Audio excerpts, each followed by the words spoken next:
여러분, 아인슈타인은 어린 시절에 지능이 좀 모자라다는 취급을 받았고요. 그 위대한 천재 작가 에드거 앨런 포는 굶어 죽기 직전에 앞마당에 민들레를 끓여 먹으면서 연명했습니다. 자, 시작부터 되게 강렬한데요.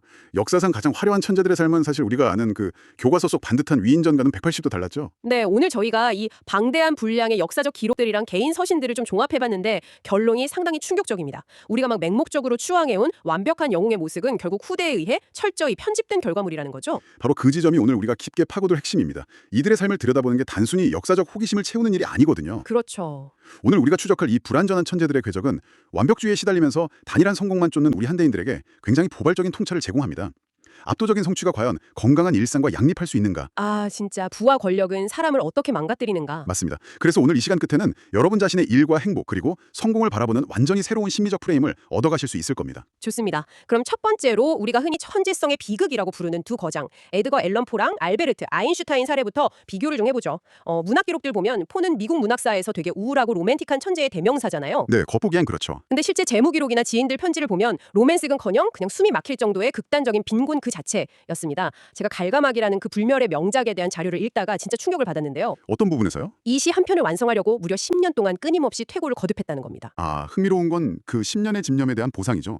현대의 논리라면 10년 동안 하나의 프로젝트에 매달린 전문가의 결과물은 엄청난 금전적 가치로 환산되어야 마땅하거든요. 그러니까요. 근데 그가 받은 돈이 고작 10달러였습니다. 1년에 1달러꼴로 일한 셈이죠. 와, 1달러요? 요즘 직장인들 현실로 비유하자면 회사의 명운을 건 초특급 프로젝트를 10년 내내 야근하면서 완성했는데 성과급으로 단돈 10,000원 지어준 거나 다름없어요. 솔직히 당장 사표 던지고 노동청에 고발해도 모자랄 판이죠. 맞아요. 근데 포는 당장 끼니를 때울 돈이 없어서 앞마당 민들레를 끓여 먹으면서도 그 글쓰기를 멈추지 않았다는 겁니다. 여기서 더 비극적인 건 그의 개인사예요. 그 아내 버지니아 이야기 말씀하시는 거죠? 네, 26살 때 13살이었던 사촌 버지니아랑 결혼했는데 이 어린 아내가 폐결핵으로 죽어갈 때의 기록을 보면 와, 정말 참혹합니다.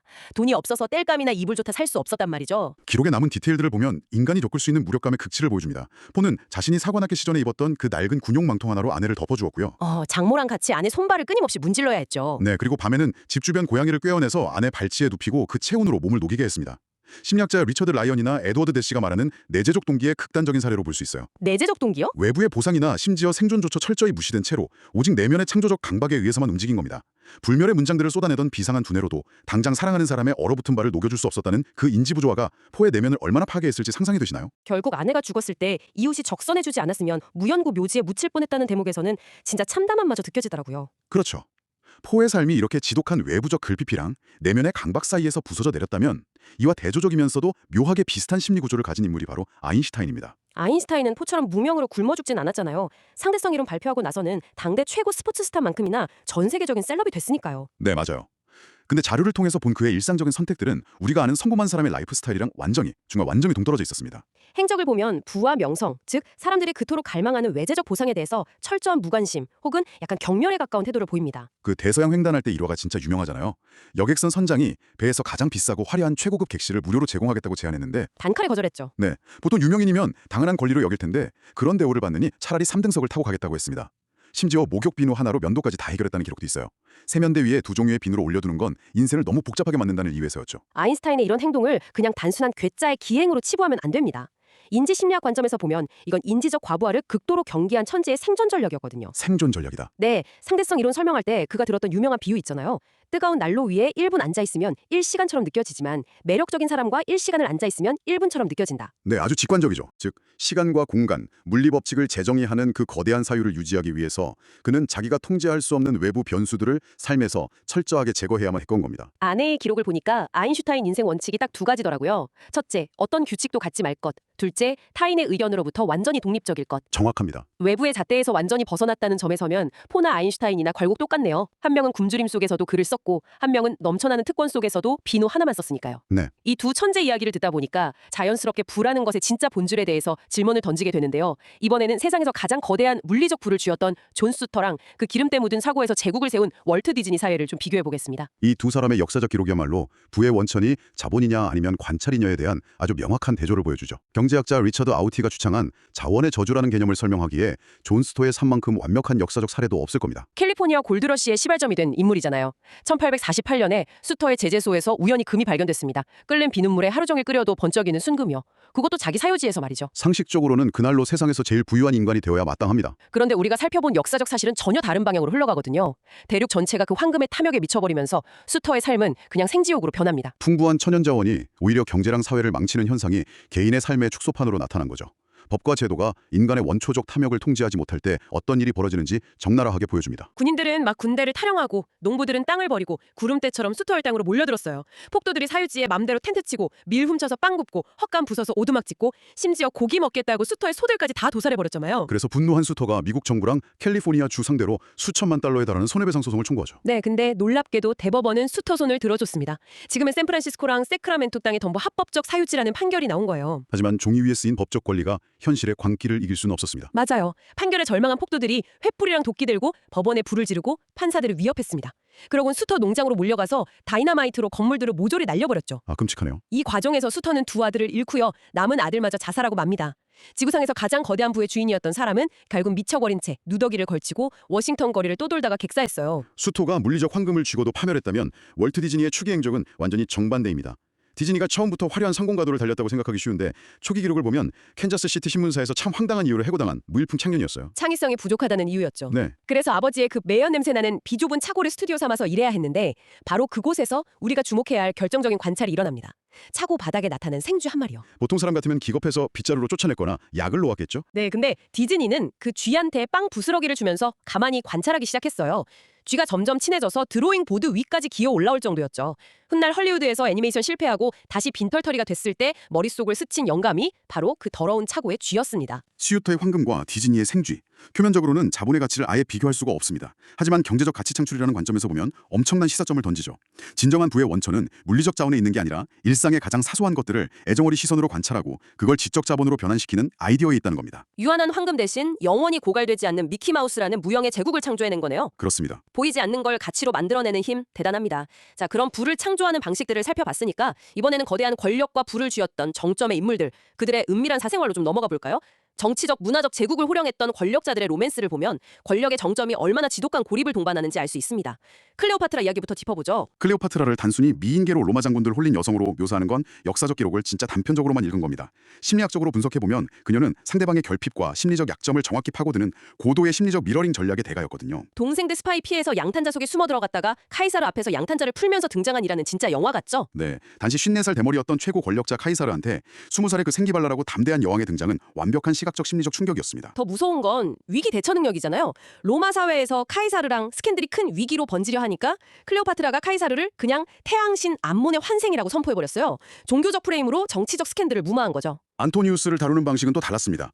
권력자의 스트레스를 정확히 이해했어요. 잔소리 일절 안 하고 안토니우스가 원하는 일탈을 완벽하게 함께 해줬다고 하죠. 노예로 변장해서 로마 거리 누비고 다니고. 저는 그 일화가 제일 웃겼어요. 안토니우스가 낚시하다가 물고기가 안 잡혀서 짜증내니까 아, 청어 사건이요? 네, 몰래 노예 잠수시켜서 안토니우스 낚싯바늘에 절인 소금청어를 꽂아놓게 한 사건이요.